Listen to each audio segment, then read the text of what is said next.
హిరణ్యకశిపుని బాధల నుండి విముక్తికి దేవతలు శ్రీ మహావిష్ణువును ఆశ్రయించిన వివరము, ప్రహ్లాదోపాఖ్యానము, భాగవత పద్యములు 8వ భాగము. ముల్లోకముల రాజ్యాధికార సంపదలతో శోభిల్లుతున్న విశ్వకర్మచే నిర్మించబడిన దేవేంద్ర భవనంలోకి ఆ రాక్షసుల ప్రభు హిరణ్యకశిపుడు ప్రవేశించి ముల్లోకాలపై ఏకఛత్రాధిపత్యం సాగిస్తున్నాడు. ఇంద్రుని సింహాసనం ఎక్కి కూర్చున్నాడు. బ్రహ్మ, విష్ణు, మహేశ్వరులు అయిన త్రిమూర్తులు తప్పించి మిగతా దేవతలు తమ తమ నేర్పుల కొలది కానుకలు ఇచ్చి అతనిని సేవిస్తున్నారు. ఇంద్రాది దిక్పాలకులు ఎప్పుడు ఏ దిక్పాలుని చూసి కోపిస్తాడో, ఏ దేవుడిని చెరబడతాడో, ఎవరి మీద దాడి చేయడానికి ఎటుపక్కకు వెళ్తాడో అని బెదిరిపోతూ శబ్దము చేయకుండా గగుర్పాటుతో నిక్కి నిక్కి చూస్తున్నారు. తరువాత ఏమి జరిగింది? కోలాహలము మాని కొలువుడి సురలార, తలగి దీవింపుడి తపసులార, ఫణులెత్తకుడు నిక్కి పన్నగేంద్రములార, ప్రణతులై చనుడి దిక్పాలులార, గానంబు చేయుడి గంధర్వవరులార, సందడి వడకుడి సాధ్యులార, ఆడుడి నృత్యంబు అప్సరోజనులార, చేరిక మృక్కుడి సిద్ధులార, శుద్ధ కర్పూరవాసిత సురభి మధుర భవ్య నూతన మైరేయ పానజనిత సుఖ విలీనత అమరారి సొక్కినాడు, శాంతి లేదండ్రు నిత్సలు జారులధిప. ఆ రాక్షసరాజు యొక్క సేవకులు మా ప్రభువు స్వచ్ఛమైన పచ్చకర్పూరపు వాసనలతో ఘుమఘుమలాడే మంచి తీయని సరికొత్త మద్యము సేవించిన ఆనందంలో సోలిపోతున్నాడు, పూర్తి అశాంతితో తొలిపోతున్నాడు అని చెప్తూ, ఓ దేవతలారా, గొడవ చేయకుండా నిశ్శబ్దంగా ఆయనను సేవించుకోండి. ఓ మునులారా, ప్రక్కన నిలబడి ఆశీర్వచనాలు పలకండి. నాగులారా, పడగలు ఎత్తకండి. దిక్పాలకులారా, మీరు మర్యాదతో వంగి నడవండి. గంధర్వులారా, కమ్మని పాటలు పాడండి, గోల చేయకండి. అప్సరసలారా, మీరు నాట్యాలు చేయండి. సిద్ధులారా, ప్రభువుకు మొక్కుకోండి అంటూ అందరి మీద హడావిడి చేస్తున్నారు.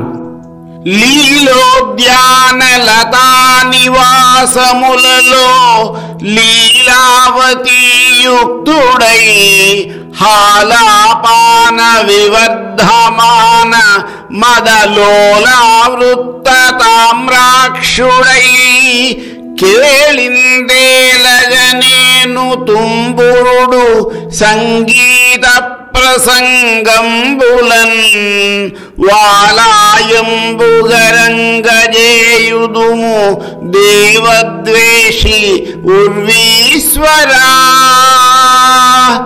ఈ విధముగా దేవతల శత్రువు అయిన రాక్షసరాజు హిరణ్యకశిపుడు లీలావతి మహారాణితో కూడి పొదరిళ్లయందు విలాసాల్లో మునిగి తేలుతున్నాడు. ఇంకా మద్యం తాగిన మత్తుతో వాడి ఎర్రని కళ్ళు పెద్దవి అయ్యాయి, గుండ్రంగా తిరుగుతున్నాయి. అలాంటప్పుడల్లా వాడిని మా సంగీత ఆలాపనలతో తుంబురుడు, నారదుడు అతనిని శాంతింపచేస్తూ ఉంటాం. యాగములు బుధులు ధరణీ భాగములన్ చేయుచుండ పరదించి హవిర్భాగములు తానగైకొను జాగింపడు దైత్యుడమర సంఘంబున భూలోకంలో ఎక్కడెక్కడైతే జ్ఞానులు యజ్ఞాలు చేయడమే ఆలస్యము, అతడు అక్కడక్కడకు వెంటనే పరుగున వచ్చి ఆ జ్ఞానులు చేసే యజ్ఞముల హవిర్భాగములను అన్నిటినీ తానే కాజేస్తాడు. ఏ కొంత భాగము కూడా దేవతలకు దక్కనివ్వడు. సకల మహాద్వీప సహిత విశ్వంభరాస్థలిని దున్నక పండు సస్యచయము, కామధేన్వాదుల కరణి అర్ధులు కోరు కోర్కులు గగనంబు కురియుచుండు, వన నిధులేడును వాహిని సందోహములును వీచుల రత్నములు వహించు, ఉర్వేరుహంబులు ఒక్క కాలంబున అఖిల గుణముల అతిశయిల్లు, అంబు సంపూరిత ద్రోణులగుసునొప్పు పర్వతంబులు సర్వదిక్పాల వివిధ గుణములెల్లను తానే గైకొనుచు, దైత్య విభుడు త్రైలోక్య రాజ్య సమృద్ధి నుండా. ఈ విధముగా ఆ రాక్షసరాజు దిక్పాలకులందరి రాజ్యాధికారాలు లాగేసుకున్నాడు. ముల్లోకములలో తన రాజ్యాధికారమును పెంచుకుంటూ పోయాడు. అలా ఏలుతుండగా సప్త మహాద్వీపాలలో సహా భూమండలంలోని అన్ని ప్రదేశములలోని పొలములు దున్నకుండానే అన్ని పంటలు పండుతున్నాయి. కామధేనువులాగా ఆకాశం కావలసినంత వర్షము కురుస్తోంది.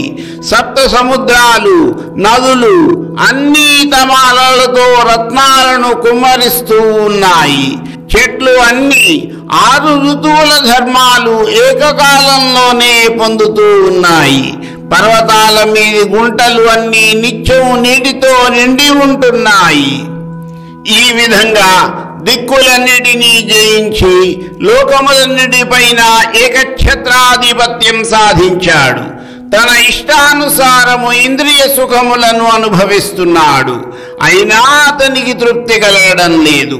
బ్రహ్మదేవుడు ఇచ్చిన వరములతో మితిమీరిన గర్వంతో విర్రవీగుతూ శాస్త్రము చెప్పిన మార్గములను అతిక్రమించి మరీ ప్రవర్తిస్తున్నాడు. ఈ విధంగా సకల ఐశ్వర్యాలతో తొలుతూగుతూ హిరణ్యకశిపుడు నిరాటంకముగా రాజ్యం చేస్తున్నాడు.